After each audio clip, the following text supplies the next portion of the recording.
Hello friends, இன்றைக்கி நம்ம சேனலில் என்ன வீடியோ பார்க்க போகிறோன்னா கேரட் வச்சு தான் ஒரு ஸ்வீட் ரெசிபி வந்து பார்க்க போகிறோம்.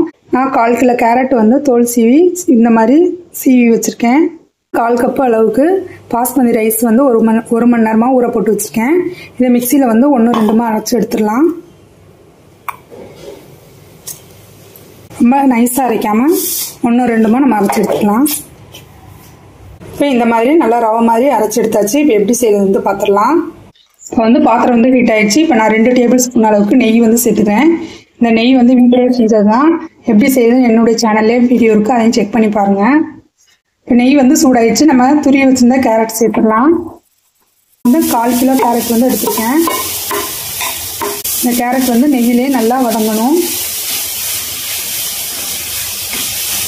இப்போ கேரட் வந்து நல்லா வதங்கிடுச்சு பாருங்க. நான் போடும்போது எவ்வளோ இருந்துச்சு. இப்போ நல்லா சுருங்கி நல்லா வதங்கி வந்துருக்கு. இந்த ஸ்டேஜில் நம்ம அரைச்சி வச்சிருந்த பாஸ்மதி ரைஸ் வந்து சேர்த்துடலாம்.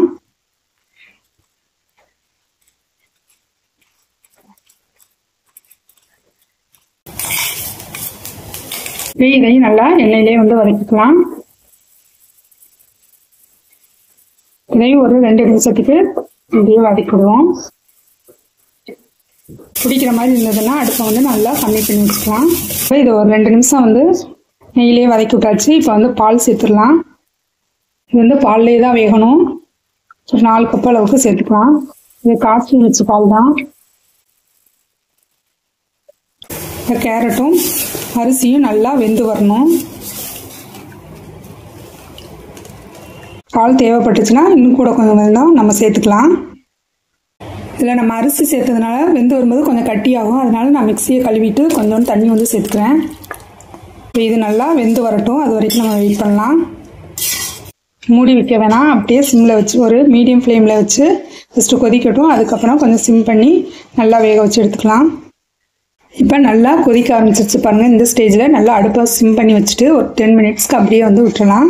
அரிசியும் கேரட்டும் நல்லா சாஃப்டாக குக் ஆகி வரணும். அது வரைக்கும் இதை வந்து நம்ம வேக வைக்கணும். இப்போ வந்து அடுப்பை வந்து சிம்மில் வந்து வச்சிடலாம். ஒரு 10 மினிட்ஸ்க்கு அப்புறம் நம்ம பார்த்துக்கலாம். 10 மினிட்ஸ்க்கு வந்து இடையில வந்து அப்பப்போ நம்ம கிண்டி விட்டுட்டுருக்கணும், இல்லைன்னா அடியில் வந்து பிடிக்க ஆரம்பிச்சிடும். இப்போ அரிசியும் கேரட்டும் நல்லா சாஃப்டாக குக் ஆகி வரட்டும். இப்போ நல்லா வந்து கட்டியாக ஆரம்பிச்சிச்சு. இந்த ஸ்டேஜில் நம்ம வந்து சர்க்கரை சேர்த்துடலாம். நான் வந்து 3/4 கப் அளவுக்கு சர்க்கரை வந்து சேர்த்துக்கிறேன். மில்க் மேடும் சேர்க்க போகிறேன். அதனால் பார்த்துட்டு நம்ம அப்புறம் வந்து சர்க்கரை சேர்த்துக்கலாம். கொஞ்சோண்டு வந்து உப்பு சேர்த்துடலாம். உப்பு சேர்க்கும்போது சர்க்கரை வந்து நல்லா தூக்கி கொடுக்கும். இப்போ வந்து சர்க்கரை வந்து நல்லா கரைஞ்சிருச்சு.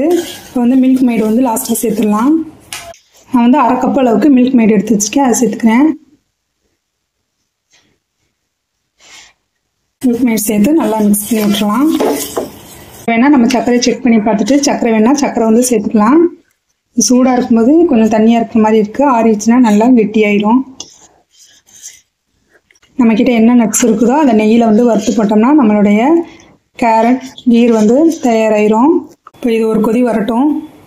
இப்போ நல்லா கொதிச்சிருச்சு. இப்போ வந்து இதை ஆஃப் பண்ணிவிட்டு நம்ம நெய்யில் வந்து முந்திரி கிஸ்மிஸ் வந்து வறுத்து போட்டுடலாம். வந்து பாத்திரம் வந்து சூடாயிடுச்சு. நான் இப்போ 2 டேபிள் ஸ்பூன் அளவுக்கு நெய் சேர்த்துக்கிறேன். இப்போ கொஞ்சம் முந்திரி சேர்த்துக்கலாம். இப்போ வந்து கிஸ்மிஸ் சேர்த்துடலாம்.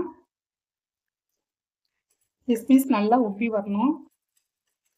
இப்போ முந்திரியும் கிஸ்மிஸே நல்லா வறுத்தாச்சு. இப்போ இதை வந்து கேரட் கீரில் வந்து ஊற்றிடலாம்.